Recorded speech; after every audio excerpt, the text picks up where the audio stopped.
हमने इसको देखा विहंगम दृष्टि से। इसमें कई भयंकर त्रुटियां हैं।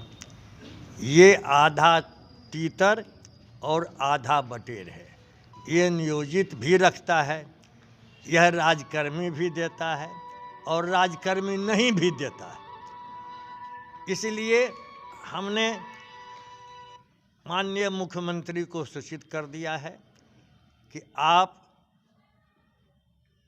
फैसला लेने और बिहार गजट में प्रकाशित होने यानी अधिसूचना जारी होने की तिथि से तमाम नियोजित शिक्षकों को राजकर्मी का दर्जा दें।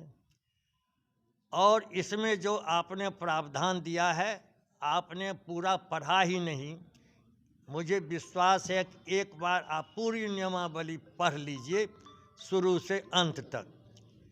यह जो विशिष्ट शिक्षक और विशिष्ट अध्यापक इस प्रकार से विसंगति पैदा नहीं कीजिए, यह अपमानजनक है।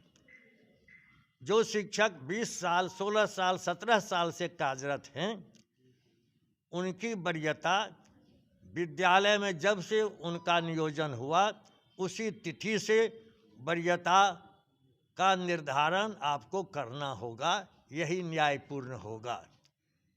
तीसरी बात, ये सामूहिक स्थानांतरण आपने लिख दिया कि आप चॉइस दीजिए 3 जिले का, और जब वहाँ योगदान कीजिएगा तब से आपको विशिष्ट शिक्षक माना जाएगा।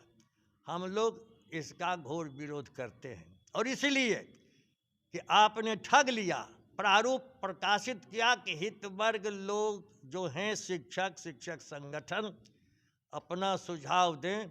जो प्रकाशित किया आपने हम लोगों के सुझाव के लिए, उसमें ये प्रावधान नहीं थे। यह गैर कानूनी नियमावली आपने कैबिनेट से फैसला करवाया है। इस गैर कानूनी नियमावली को वापस करिए और फिर से आप तमाम त्रुटियों को, स्थानांतरण के प्रावधान को हटाइए, वरीयता का जो भ्रामक है इसको हटा करके दीजिए, और जो सरकार का नियम है भारत सरकार के कर्मियों का, बिहार सरकार कर्मियों का, कि 10 साल, 20 साल, 30 साल की प्रोन्नति का नियम, उसको स्पष्टतः अंकित कीजिए।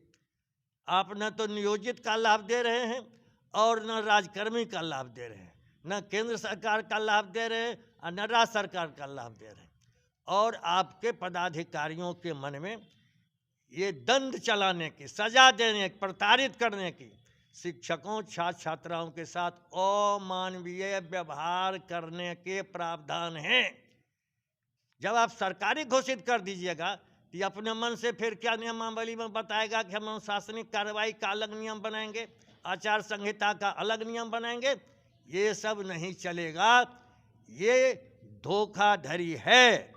इसलिए आप इन तमाम विसंगतियों को, जो शिक्षक विरोधी, शिक्षक विरोधी और छात्र छात्राओं के विरोधी हैं, इसके अतिरिक्त जो शिक्षा विभाग ने संघ संगठन पर प्रतिबंध लगाने का और 5 बजे तक हमारे सुकुमार बच्चों का जो आपने समय निर्धारण किया, जो रूटीन बनवा दिया आपने केंद्रीकृत, यह भी राष्ट्रीय स्तर का जो बना हुआ है नियम कानून और भारत के संविधान 21 का जो मौलिक अधिकार है बच्चों का शिक्षा का अधिकार, इन तमाम का आप उल्लंघन करवा रहे हैं। भारत के संविधान के मौलिक अधिकार का ये अपराध है, उस पर दंडात्मक कार्रवाई देना। और 11 जुलाई को जो हमने शांतिपूर्ण धरना प्रदर्शन किया था, उसमें हजारों हजार शिक्षक के वेतन की कटौती, निलंबन की कार्रवाई आपको वापस करना ही पड़ेगा।